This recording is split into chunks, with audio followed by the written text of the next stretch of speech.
Atomic structure जब हमने पढ़ा था वहां पे हमारा डिस्कशन होता है इस बात के ऊपर कि हम एक स्पेक्ट्रोस्कोप बनाएं या स्पेक्ट्रोमीटर बनाएं। वो क्या करता है, वो एक करता है एस पार्टिकल्स को कन्वर्ट करता है एटम्स को, आयनाइज करता है। और फिर उसमें जो हमारा ओ लेवल की नॉलेज होती है वो ये होती है कि मान लें कि एक हमारे पास कंटेनर है, उसमें गैस है, उसको हमने हीट किया और उसमें आयंस बन गए, और वो आयंस हमने एक इलेक्ट्रोमैग्नेटिक चेम्बर के थ्रू जो है वो मूव करा लिया। तो वो अब इलेक्ट्रिकल और मैग्नेटिक फील्ड से इंटरेक्ट करके आयंस का डिस्पर्सल हो सकता है, यानी कि आयंस स्प्रेड हो सकते हैं डिपेंडिंग ऑन के किस आयन का कितना चार्ज है या किस आयन का कितना मास है।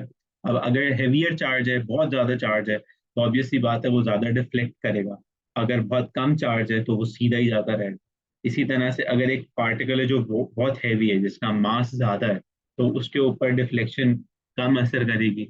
एक पार्टिकल है जिसका मास बहुत कम है, बहुत लाइट सा पार्टिकल है, तो वो ज्यादा बेंड होगा। तो ये डिस्कशन बेसिकली हमने वहाँ किया था और हमें इसका आइडिया थोड़ा बहुत है। इसी से रेलेवेंट होता है हमारा स्पेक्ट्रम जो हम पढ़ रहे होते हैं। तो देखिए, जब भी कोई भी हम ऑर्गेनिक सब्सटेंस या कोई भी फंक्शनल ग्रुप स्टडी करते हैं, तो उसको आइडेंटिफाई करने के दुनिया में बहुत सारे तरीके। पहला तरीका ये है कि हम कहते हैं कि भाई हमने KMnO4 टेस्ट कर लिया। यहाँ से आपकी जिंदगी में ये सब कुछ शुरू हुआ। तो KMnO4 टेस्ट क्या था? एल्केन और एल्कीन का डिस्कशन करते हैं वहां पे कि भाई एल्कीन के अंदर अगर हमने KMnO4 ऐड किया तो क्या होगा, वो डीकलराइज हो जाएगा, लेकिन एल्केन के अंदर अगर हमने ऐड किया तो वो डीकलराइज नहीं होगा। इसका मतलब है कि एक ऑर्गेनिक सैंपल के अंदर किस तरह का फंक्शनल ग्रुप मौजूद है, ये फिगर आउट करने के लिए हमने क्या किया, हमने बड़े आराम से एक केमिकल टेस्ट कर लिया। तो केमिकल टेस्ट आ गया।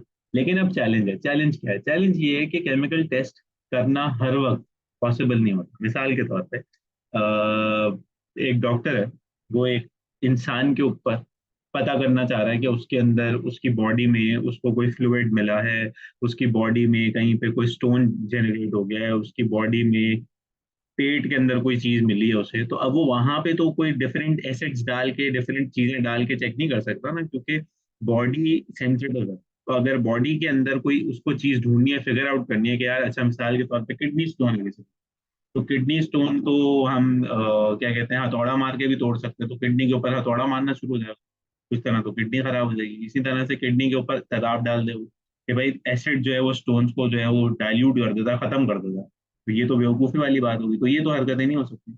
तो अब सवाल ये उठता है कि जब केमिकल टेस्ट हम कर रहे होते हैं ना, तो उनकी लिमिटेशन होती है। हाँ, ये जरूर हो सकता है कि अगर आपने किसी लैब में जाके अपना ब्लड डोनेट कर दिया या ब्लड आपने सैंपल के लिए दे दिया, उसके ऊपर जितने भी टेस्ट होते हैं वो ज्यादातर केमिकल होते हैं, क्योंकि वो ब्लड जो आपकी बॉडी से निकल गया, वो कौन सा वापस जाना है। तो उसके ऊपर दुनिया जहान के टेस्ट किए जा सकते हैं, उसका कोई हार्म नहीं है, कोई मसला नहीं।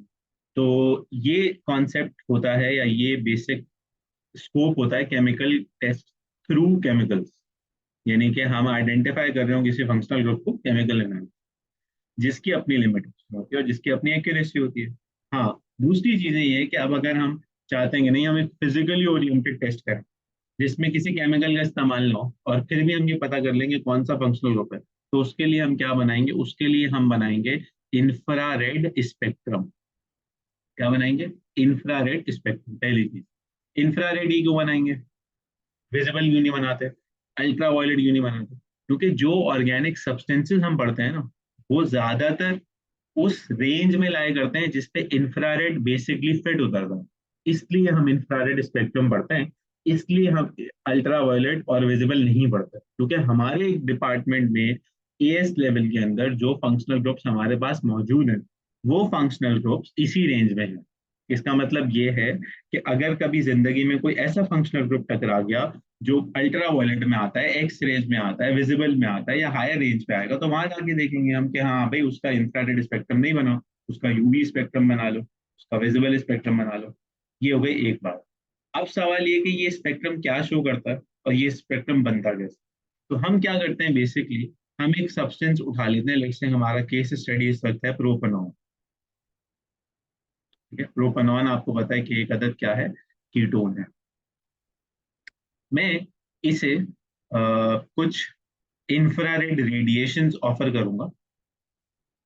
और मैं ये अंदाजा लगाऊंगा कि जो मैंने रेडिएशन जिसे दी हैं उसमें से इस भाई साहब ने कितनी रेडिएशन एब्जॉर्ब की हैं, या किस फ्रीक्वेंसी वाली रेडिएशन एब्जॉर्ब की हैं, और बाकी कितनी रिफ्लेक्ट कर दी हैं।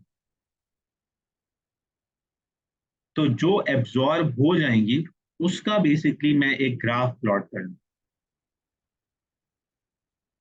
तो ये बन जाएगा इंफ्रारेड स्पेक्ट्रम ऑफ प्रोपेनॉन। तो क्या ये सिर्फ कीटोन्स का बन सकता है? नहीं, दुनिया के हर ऑर्गेनिक सब्सटेंस का बन सकता है। ये एल्केन का बन सकता है, एल्कीन का बन सकता है, एल्काइन का बन सकता है। अब सवाल ये कि हमारी एब्जॉर्प्शन से क्या होगा। तो देखो नोट करो, अगर इंफ्रारेड स्पेक्ट्रम की बात करते हो या प्रोपेनॉन की बात करते हो, तो प्रोपेनॉन में कितने सारे डिफरेंट बॉन्ड हैं। टाइप 1 बॉन्ड है इसमें, जो कि हैं carbon to hydrogen single bond. Type 2 bond है इसमें, जो कि हैं carbon to oxygen double bond. Type 3 bond है इसमें, जो carbon to carbon single bond है। ठीक है, तो टाइप 3 बना लो, वो है carbon to carbon single bond. इस अब जो इसने एब्जॉर्ब किया होगा फ्रीक्वेंसी या वेवलेंथ, वो बेसिकली डिपेंडेंट होगी कि किस किस तरह के बॉन्ड्स हैं, आइदर सिंगल डबल और ट्रिपल, और किस किस एटम्स के साथ लिंक्ड है। तो अब जिसकी जितनी बॉन्ड स्ट्रेंथ होगी वो उस हिसाब से उसे एब्जॉर्ब करेगा, और जिसकी जितनी बॉन्ड स्ट्रेंथ होगी वो उस हिसाब से उसे रिफ्लेक्ट कर देगा। अब इसकी क्या एविडेंस नजर आती है? तो सबसे पहला जो आपको टाइप 1 डिप नजर आता है वो ये नजर आता है यहाँ, ये है कार्बन हाइड्रोजन। सर ये क्या शो कर रहा है?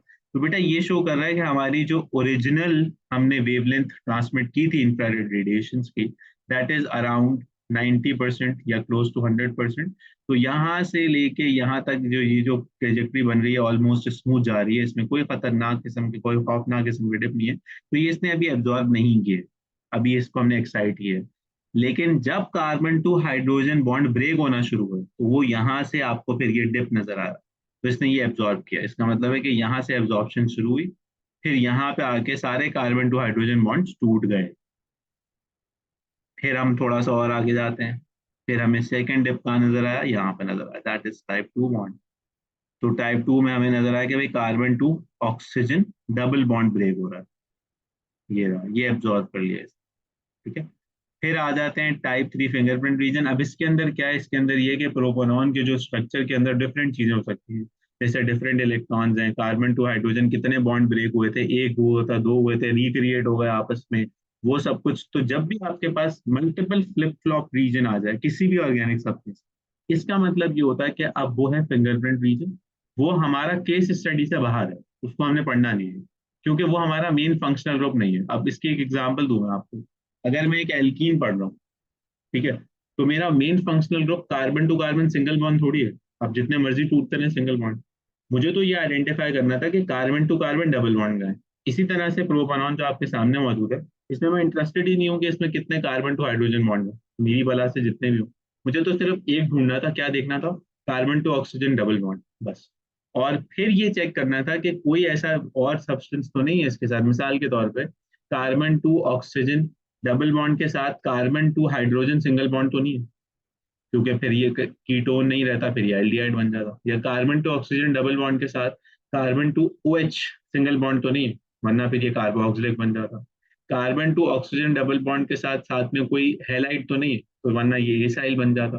तो मुझे ये चेक करना था, इसलिए मैंने पूरा स्पेक्ट्रम जनरेट किया है। हर वो बॉन्ड जो इस सब्सटेंस के अंदर मौजूद है वो तोड़ा तो है, लेकिन मेरा स्कोप वो नहीं, मेरा स्कोप सिर्फ मेन फंक्शनल ग्रुप है। तो भाई कीटोन का मेन फंक्शनल ग्रुप क्या है, कार्बन टू ऑक्सीजन डबल। तो अब पहली चीज तो आपके जहन में जो मैंने डाली वो ये डाली कि इंफ्रारेड स्पेक्ट्रोमीटर या स्पेक्ट्रम हम क्यों बनाते हैं, ताकि हम स्टडी कर सके फंक्शनल ग्रुप। करते क्या है, अपनी पास से एक सर्टेन वेवलेंथ थ्रो करते हैं, उस वेवलेंथ में से कुछ पोर्शन ऑर्गेनिक सब्सटेंस एब्जॉर्ब कर लेता है। जो एब्जॉर्ब करता है, जहां पे एब्जॉर्ब करता है वहां पे हमें अपने स्पेक्ट्रम पे डिप्स नजर आते हैं, कि वो स्पेक्ट्रल लाइंस बहुत नीचे तक जा रही हैं। और जहां पे वो एब्जॉर्ब नहीं कर पाता, रिफ्लेक्ट कर रहा होता है, वहां पे वो डिप्स नहीं होता है, वहां पे वो एक तरह का जिगजैग पैटर्न, रैंडम सा पैटर्न बन रहा होता है। और जब वो पूरा का पूरा ऑर्गेनिक सब्सटेंस ही ब्रेक होने लगता है, तो वो एक फिंगरप्रिंट रीजन होता है जो स्कोप में केस स्टडी से बाहर होता है। फिर आ जाते हैं कि इसके एक्सेस क्या क्या होते हैं। तो वाई एक्सेस पे आपको नजर आ रहा है परसेंटेज ट्रांसमिटेंस। परसेंटेज ट्रांसमिटेंस का क्या मतलब, कितना परसेंट ट्रांसमिट किया गया, कितना रिसीव हो गया, कितना रिफ्लेक्ट हो गया। हमने ओरिजिनली 90% के आसपास ट्रांसमिट किया था, उसमें से डिफरेंट पीक्स के ऊपर, डिफरेंट लेवल्स के ऊपर आपको नजर आ रहा है कि परसेंटेज कितना ट्रांसमिटेंस में कम हुआ है। यानी कि अगर आप ये डिप देखते हैं और मान लेते हैं कि ये डिप आपका है मिसाल के तौर पे 50% में, इसका क्या मतलब है? इसका मतलब है 50% ऑफ ट्रांसमिटेंस कम है, तो बाकी 50% ज़ाहिर है एब्जॉर्ब हो गई। यहाँ पे आ जाए तो ये कह रहा है 0% ट्रांसमिटेंस है ऑलमोस्ट। 0% ट्रांसमिटेंस का क्या मतलब है भाई? 100 इसने एब्जॉर्ब कर, ठीक है। फिर इसमें सर ये बात समझ में नहीं आई कि आप जब वेव दे रहे हैं तो वो वेव मतलब जेन्युइनली स्पीकिंग कभी एब्जॉर्ब हो जाती है, कभी वो एब्जॉर्ब नहीं होती, ये क्या कहना चाह रहे हैं? तो इसमें अब मजे की चीज ये है कि आप जब वेव सेंड करते हैं ना, तो इंफ्रारेड का भी एक रेंज होगी। यानी कि आप ये कहेंगे कि भाई इंफ्रारेड भी इस वेवलेंथ से उस वेवलेंथ तक स्टार्ट होगी, जिससे आप विजिबल की बात बड़े आराम से समझ जाएंगे। विजिबल में आप ये तो नहीं कहते कि भाई विजिबल के लिए जो आपके पास फ्रीक्वेंसी है वो मिसाल के तौर पे है 4000, जो है वो सॉरी वेवलेंथ है 4000 एक्सपोनेंट -10 मीटर्स, बस यही विजिबल होती है। नहीं, विजिबल की पूरी रेंज होती है 4000 to 7000 एक्सपोनेंट -10 मीटर्स। 4000 to 7000 पूरी रेंज है विजिबल की। तो इस रेंज के बीच में फंक्शनल ग्रुप अपनी मर्जी से कुछ एब्जॉर्व करेगा। तो इंफ्रारेड का भी पूरा क्लस्टर होगा, पूरी रेंज होगी, मिसाल के तौर पर 100 से लेके 4000 तक है। तो वो इसमें से कुछ एब्जॉर्व करेगा, सारी की सारी एब्जॉर्ब नहीं कर लेगा। वो भी वो एब्जॉर्ब करेगा जिस पे आके उसका रेजोनेंस क्रिएट हो रहा होगा, जिस पे आके उसका बॉन्ड ब्रेक हो रहा होगा या न्यू बॉन्ड फॉर्म हो रहा होगा। तो अब ये जो फ्रीक्वेंसी रेंजेस हैं, ये हम यहाँ पे इंडिकेट करते हैं as wave number on X axis. Wave number क्या होता है? वेव नंबर बेसिकली रेसिप्रोकल होता है वेवलेंथ का, उसको हम इस तरह से रिप्रेजेंट करते हैं वी बार करके। वी बार ये होता है वेव नंबर, वी बार। तो अब आप नोट करो तो ये थोड़ा अजीब सा है। ये जैसे जैसे ओरिजिन की तरफ जा रहा है ना, वैसे वैसे इंक्रीज हो रहा है, ये समझना है। क्योंकि ये जैसे हार्ट बीट रेस करता है ना एक पेस मेकर, तो जैसे जैसे आप उसको वेव मूव करा रहे होते हैं, तो पेपर तो इस तरह से जनरेट हो रहा होता है, लेकिन वो दिल की रीडिंग को यूं ले रहा होता है। तो आपको समझने की ज्यादा परेशान होने की जरूरत नहीं है कि किस तरह से ये मशीन बना रही है। आपको ये समझना है कि भाई वेव नंबर 0 यहाँ पे होगा, राइट पे होगा, और लेफ्ट पे जाते रहेंगे तो इंक्रीज होगा। तो इसका मतलब है कि मैं अपने स्पेक्ट्रम को अगर देखता, ये सब कुछ मैं अगर इस पे से हटाऊं 1 मिनट के लिए, और मैं आपसे ये कहूँ कि इस स्पेक्ट्रम को अब मैं एनालाइज करता, तो मैं ये कहता कि यार शुरू में तो काफी डिप्स हैं, इसका मतलब है इस रीजन में तो मैं इंटरेस्टेड ही नहीं हूँ। हाँ, ये कुछ कंसिस्टेंसी के बाद फिर मुझे दो डिप्स नजर आए, इसका मतलब है ये वाला और ये वाला मेन इंपॉर्टेंट फंक्शनल ग्रुप है जिसे मुझे देखना है। ये बताइए, बात समझ में आती है आप लोगों को?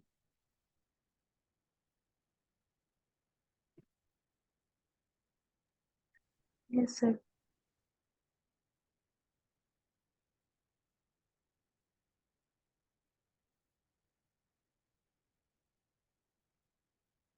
सबको समझ में आती है रयान? आपको भी समझ में आती है बात? जी सर ठीक। तो इसका डर नहीं होना चाहिए, ये बड़ी आसान सी बात है, यानी कि इसके अंदर कोई ऐसा टेंशन नहीं है कि पता नहीं क्या होगा, कुछ भी नहीं होगा। अब ये सारा इसके ऊपर ये सारी बातें हुई हुई हैं, तो अब आप ये देख लीजिएगा, ये मैं आपको भेज भी दूंगा, तो ये आपको नजर भी आ जाएगा। अब ये रेंजेस भी आपको याद करने की जरूरत नहीं है, उसका रीजन ये है कि ये आपको आपके सिलेबस के वो जो पेपर होगा पेपर 2 के एंड में गिवन, तो आपको ये याद नहीं करनी। इस तरह का एक टेबल बना हुआ होगा, उसमें लिखा होगा कि क्लोरो एल्केन है तो इतना है, अल्कोहल है तो इतना है, तो एल्कीन है तो इतना है, तो एल्कीन के अंदर जो डबल बॉन्ड है तो सिंगल बॉन्ड है, सब लिखा होगा। तो आपको सिर्फ ये देखना होगा कि डिप कहाँ पे, डिप कहाँ पे और डिप का क्या हिसाब किताब। अब जैसे एक दूसरा एग्जाम्पल देख लेते हैं, ये ब्यूटानोइक एसिड। ब्यूटानोइक एसिड में हम इंटरेस्टेड किस में? जाहिर है हम इंटरेस्टेड है सिर्फ कार्बोक्सिलिक एसिड में। तो कार्बोक्सिलिक एसिड के अंदर चले जाएं तो भाई कार्बोक्सिलिक एसिड के अंदर भी तो डिफरेंट बॉन्ड्स हैं, यानी कि इतने सारे बॉन्ड। अब उसका कर्व हमें क्या क्या दिखा रहा है? उसका कर्व हमें ये दिखा रहा है कि भाई ये वाली जो ट्रांसमिटेंस है ना यहाँ पे, ये कार्बन टू ऑक्सीजन का ब्रेक है, यानी कि ये वाला बॉन्ड ब्रेक हुआ है।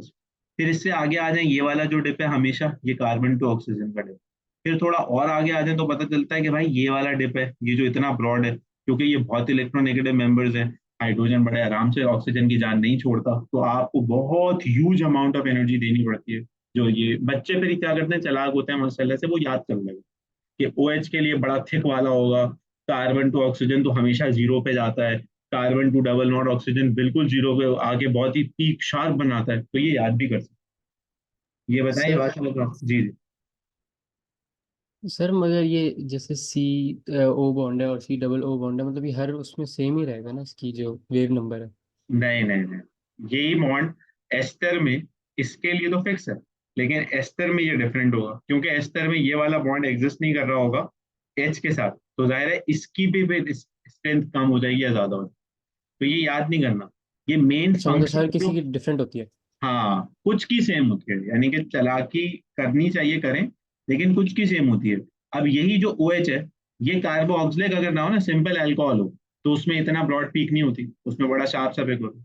तो अब आप ये कहेंगे कि यार मैंने तो याद किया था कि वो अल्कोहल के, वो ओ एच के लिए तो इतना बड़ा होना चाहिए, तो मेरे कर्व में तो वो इतना सा बना हुआ है। आपको ये समझना पड़ेगा कि यार अल्कोहल के अंदर कोई कार्बन ऑक्सीजन डबल बॉन्ड थोड़ी है, हाँ, तो सिर्फ एक ही बॉन्ड है, कार्बन ओ एच बॉन्ड, तो वो डिफरेंट हो सकता है। अच्छा, सही सही। तो सर पर हमें कैसे पता चलेगा कौन सी बॉन्ड कौन सी है, मतलब कौन सा शेप ग्राफ जो है कौन से को रिप्रेजेंट कर रहा है? हाँ, ये आपने अच्छी बात की। तो आपको एक क्वेश्चन बेसिकली हम कराएं, तो आप उसकी बात करें। तो अगर मैं आपसे ये कह दूं कि भाई मेरे पास जैसे, हाँ, अब ये रहे, ये तीनों को मैंने यहाँ पे समराइज करा, ये देखो बराबर। तो अब आप नोट करें अगर, तो मेरे पास जो चीज यहाँ मौजूद है, अवेलेबल है, वो क्या है? एक है इथेनॉल, एक है इथाइल इथानोएट, एक है इथेनॉइक एसिड। तो अब मेरा बच्चा, आप मुझे बताओ, आपको नहीं पता चल रहा कि यहाँ पे फंक्शनल ग्रुप क्या है? बोलो। ओएच होना चाहिए ना। यहाँ पे फंक्शनल ग्रुप क्या है भाई? एस्टर है। यहाँ पे फंक्शनल ग्रुप क्या है भाई? कार्बोक्सिलिक एसिड है। तो ये तो बहुत ही बेसिक सी बात है कि नाम से पता चल जाएगा। इसका मतलब है कि इसमें जो पीक्स या मुझे ये जो स्प्रेड नजर आ रहे हैं, ये इसी से रेलेवेंट होंगे ना। ये इसका फिंगरप्रिंट रीजन हो जाएगा, ये इसका फिंगरप्रिंट रीजन हो जाएगा, ये इसके स्प्रेड होंगे, फिर ये इसके स्प्रेड होंगे, इसका फिंगरप्रिंट रीजन होगा। ये बताएं, ये बात समझ में आई?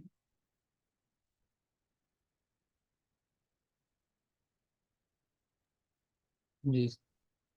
तो नाम से आपको बड़े आराम से आइडेंटिटी, तभी आपको हमने ऑर्गेनिक में शुरू में ही नहीं कराया कि आप परेशान हो जाएंगे यार पता नहीं कौन सा फंक्शन होगा। आपके तो जहन के बिल्कुल सेंटर में इंस्टॉल्ड है कि यार एल्कोहल ये होता है, एस्टर ये होता है, एल्डिहाइड ये होता है, कीटोन ये होता है, एल्केन ये होता है, एल्कीन, तो आपको ये बात तो पता है। हाँ, अब ये चैलेंज होगा कि अगर मैं आपको नाम ही ना दूं, मैंने आपको नाम ही नहीं दिया इथेनॉल है, तो अब आप क्या करोगे? अब आप कैसे पता लगाओगे? तो अब आप एक रेंज दोगे कि भाई, क्योंकि मुझे अपने गिवन डेटा सेट में नजर आता है कि भाई एक जो पीक है वो थोड़ी ब्रॉड है और वो लाई करती है 3500 के आसपास, यानी कि 3200 वेव नंबर से लेकर 3600 वेवलेंथ तक। तो अब मैं जाके अपनी डेटा बुक में देखूंगा और ये देखूंगा कि ये किस किस फंक्शनल ग्रुप को कॉरेस्पॉन्ड करता है, तो उसमें से मैं कोई भी सेलेक्ट करूंगा, बात सही होगी। क्या मतलब सर? यानी कि अगर नाम ना गिवन हो, जैसे एक क्वेश्चन होगा ना, हाँ भाई, हाँ हाँ जी, ठीक है। अब ये क्या लिखा हुआ है? Compound C and your isomers with the molecular formula C3H6O।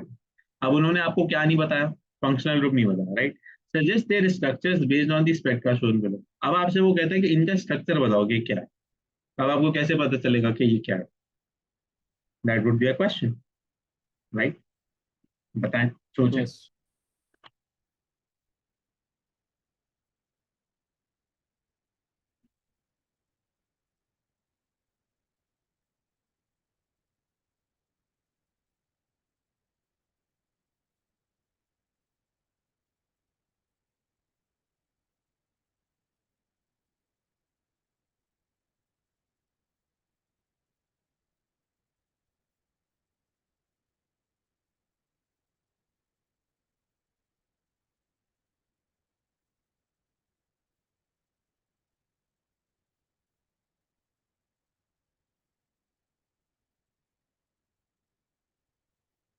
Compound T alcohol है? कैसे पता चला? क्योंकि वो ब्रॉड हो रहा है आगे जाके। Good, nice. और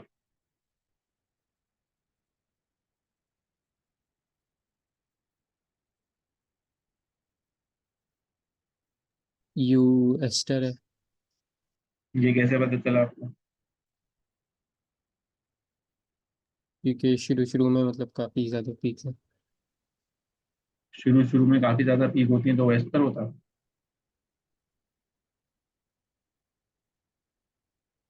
दूसरा हो गया।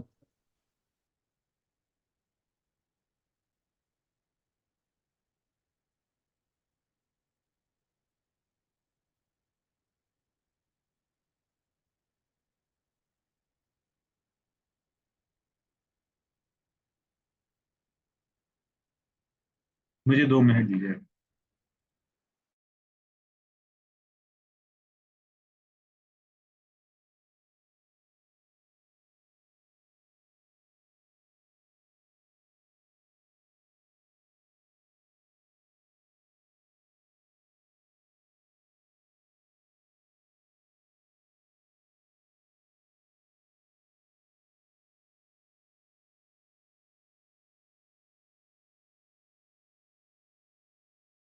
जी, आई एम बैक। तो ऐसे आप तुक्के नहीं मार सकते, आपको ये देखना है कि ठीक है मैंने कंपाउंड टी उठाया, ठीक है कंपाउंड टी मेरा ये रहा। अब इसमें मुझे क्या क्या नजर आया, इसमें मुझे सबसे पहला जो डिप नजर आया वो एक ब्रॉड डिप है, और वो नजर आया मुझे 3,000 के आसपास, पहली चीज। दूसरी चीज ये कि जो दूसरा शार्प डिप था वो नजर आया भाई 2,000 और 1,500 के बीच में, तो ये तकरीबन कितना होगा, तकरीबन 1,700 के आसपास होगा। अब इसके लिए कोई रेफरेंस भी होना चाहिए, तो चलते हैं रेफरेंस के आसपास। रेफरेंस कहाँ था हमारा, ये रहा। अब इसमें हम ढूंढते हैं कि ये हमें कहाँ का क्या क्या चीजें मिलती हैं। तो 3,500 था ये वाला, राइट? 3,000 के आसपास, तो अब देख लें 3,000 के आसपास तो लिमिटेड ही है ना ग्रुप्स, यानी कि आप जब यहाँ आते हो तो ये शुरू होता है। तो हाइड्रोजन बॉन्ड हो सकता है, ये OH बॉन्ड हो सकता है कार्बोक्सिलिक के अंदर। तो अब आप ये आइडेंटिफाई कर सकते हो कि भाई टी मेरे अभी जनरल तुक्के के हिसाब से कोई कार्बोक्सिलिक है और उसमें OH बॉन्ड है। अभी मैं कंफर्म नहीं कर रहा, अभी मैं सोच रहा हूँ, क्योंकि 3,400 3,500 के आसपास मुझे एक डिप मिला था, और यहाँ पे वो मौजूद है इस रेंज में। ये बताओ, ये बात समझ में आई? सही, इस कैटेगरी में तो काफी सारे आ रहे हैं मतलब। अब इस कैटेगरी में कौन कौन है ये बताया मुझे। काफी सारे कैसे हो ये सकते हैं, ये नहीं है, सी एच ये भी भी आ रहा है। नहीं है, ये भी नहीं है, ये भी नहीं है, ये भी नहीं है। अब आ जाए तो कहाँ कहाँ से शुरू करेंगे आप ये बताएंगे सी ये। एच आ रहा है। ठीक है, अब आप ये बताएंगे कि ये हो सकता है, तो सवाल ये कि एल्केन एल्कीन और एल्कीन, मतलब दिमाग का इस्तेमाल किया जाए, उसमें कम से कम हम फंक्शनल ग्रुप में ये वाला मॉलिक्यूलर फॉर्मूला तो नहीं बना सकते। सवाल में ये कैटेगोरिकल गिवन था, तो ये तो नहीं हो जी सकता कम से कम। इसी तरह से फिर आ जाए तो एल्कोहल हाइड्रोजन बॉन्डेड, हाँ ये एक ऑप्शन हो सकता है जिसे हम खुला रखें। अमाइन भी नहीं हो सकता क्योंकि ये दिया था उसने मुझे। ये मतलब वो देगा ना हमें। आपके सामने मैंने एक सवाल की कंडीशन दी है ना, अब याद तो नहीं करना, लेकिन ऐसा अच्छा। कभी भी नहीं होगा कि एक इसमें अगर मिसाल के तौर पर टेबल में 6 फंक्शनल ग्रुप्स हैं या 10 फंक्शनल ग्रुप्स हैं, तो 6 के 6 में फिट हो रहा है, इसका मतलब आपको सवाल ही नहीं पढ़ा आपने कोई हिंट मिस किया। तो पहली और सर चीज तो ये ये होगी प्रोवाइड कि अब करेगा। हमने ये, जी बिल्कुल ये प्रोवाइडेड होता है, याद थोड़ी करना है खुदा के बंदे। तो हाइड्रोजन बॉन्डेड अगर हमारे पास कार्बोक्सिलिक एसिड, हमने कहा ठीक है भाई, मैं अंदाजा लगाता हूँ कि टी शायद कार्बोक्सिलिक एसिड के खानदान का कोई चश्मे चिराग है, क्योंकि वो एक रेंज है। दूसरी चीज जो मुझे नजर आई थी, वो डिप नजर आया था C का 1,700 के आसपास। तो 1,700 के आसपास अब क्या क्या हो सकता है, अब वो इसमें से एल्डिहाइड भी हो सकता है, कीटोन भी हो सकता है, कार्बो, ये सेकंड है, जो सेकंड डिप था। ये बताइए, बात समझ गए? अब आ जी जाए सर। इस चीज के ऊपर कि वो क्यों अल्कोहल नहीं हो सकता, या वो क्यों ईथर नहीं हो सकता, या वो क्यों एस्टर नहीं हो सकता, कार्बोक्सिलिक का सिंगल बॉन्ड नहीं हो सकता, क्योंकि भाई इस पे कोई डिप नहीं नजर आया मुझे, तो मैंने इस कैटेगरी में से उसको निकाल दिया। अब दो कंडीशंस मीटअप हो रही है। फर्स्ट कंडीशन क्या मीटअप हो रही है कि उसमें एक डेप्थ है इस रेंज में, इस रेंज में, हाँ ये वाली रेंज पे, ओएस वाली रेंज में। सेकंड कंडीशन क्या मीटअप हो रही है कि वो इस रेंज में एग्जिस्ट। अब आप आराम से देखें और पूछें जितने क्वेश्चन आप लोग पूछें। सर ये मतलब हम लोग कैलकुलेट हर वक्त कैसे करेंगे ये जो डिप है। गिवन है ना, वो तो ग्राफ बना हुआ है ना पूरा। तो जो फर्स्ट पीक होगा वो फर्स्ट हो जाएगा और जो सेकंड होगा वहाँ सेकंड। उसमें डिप्स देखने पड़ेंगे ना कि कहाँ कहाँ पे क्या क्या डिप्स। आराम से इसको एनालाइज कीजिए। ये था हमारा जो सवाल था। नहीं ये नहीं था, सॉरी, आगे था, ये रहा। अब ये पहले हमने अपना पैटर्न देखा कि यार टी में क्या क्या है। टी को आपने आंखें खोल के देखा आराम से कि भाई 3000 के आसपास है, एक 1700 के आसपास। फिर हम बाद में यू पे जाएंगे। यू को अब देखते हैं हम, तो यू में हमें डिप नजर आया पहला 3000 के आसपास, छोटा सा नन्ना सा। और दूसरा नजर आया 2000 और 1500 के बीच में, यानी कि 1700। यानी कि इन दोनों में एक फंक्शनल ग्रुप सेम है, जो 1700 वाला है, यानी कि दोनों में carbon double bond oxygen same है। राइट। जी।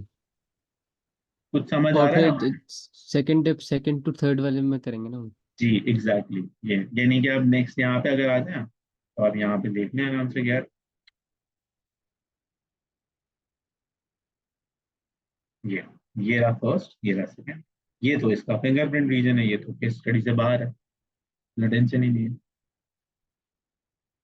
अच्छा, सही सही, ठीक है।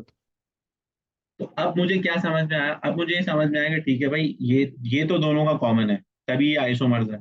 तो इस इन दोनों में सी डबल ओ तो है, sorry C double bond O carbonyl तो ये है। अब चलते हैं वापस ऊपर। ये 3000 के बाद बहुत कम ट्रांसमिटेंस है, ये 3000 के ऊपर बहुत ब्रॉड है, तो ये ओ एच की निशानी थी। ठीक है, ओके आगे आ जाते हैं ऊपर, चलते हैं। ये फिंगरप्रिंट रीजन कैसे आइडेंटिफाई करेंगे? काफी सारी कंफ्यूजन जहाँ होगी। पे क्लस्टर होगा सबका। अच्छा, सही। अब आ जाते हैं यहाँ पे वापस। तो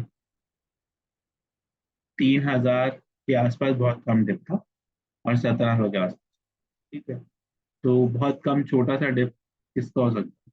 छोटा सा डिप हो सकता है इसमें से हमारे पास जो बॉन्ड है वो क्या है, वो किसका है। तो पहले तो जरा इसको हटाएं, अब हम करें इसकी आपसे बातचीत। तो फर्स्ट इज कि ये दोनों में मौजूद है, ये हमारा डिस्कशन फाइनल।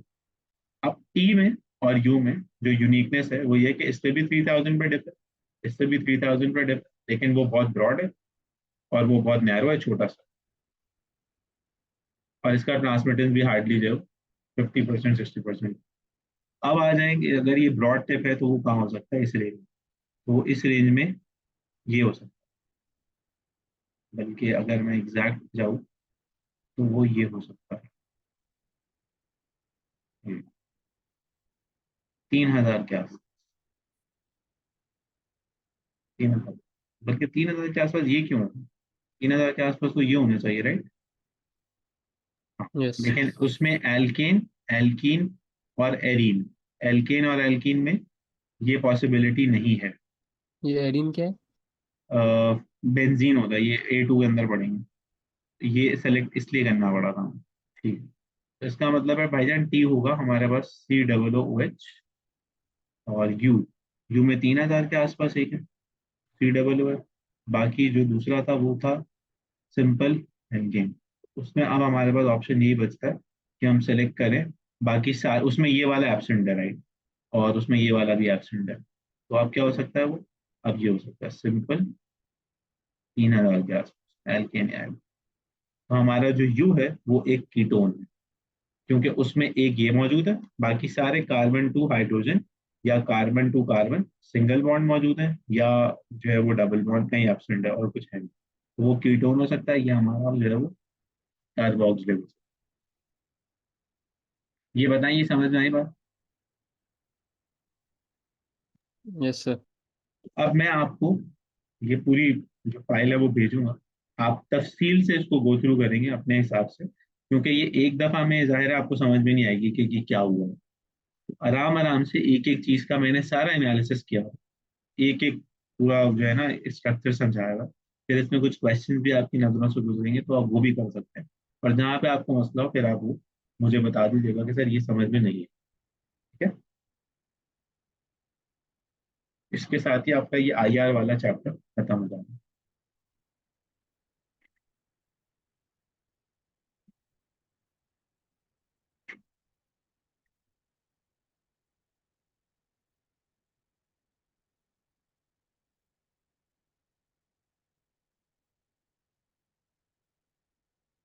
तो मैं ये पूरी आपको फाइल ही भेजूंगा AS बुक 4 के नाम से, इसमें आपको भी मिल जाएगा टाइटल।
फाइल अपलोड हो रही है, आप आराम से देखें,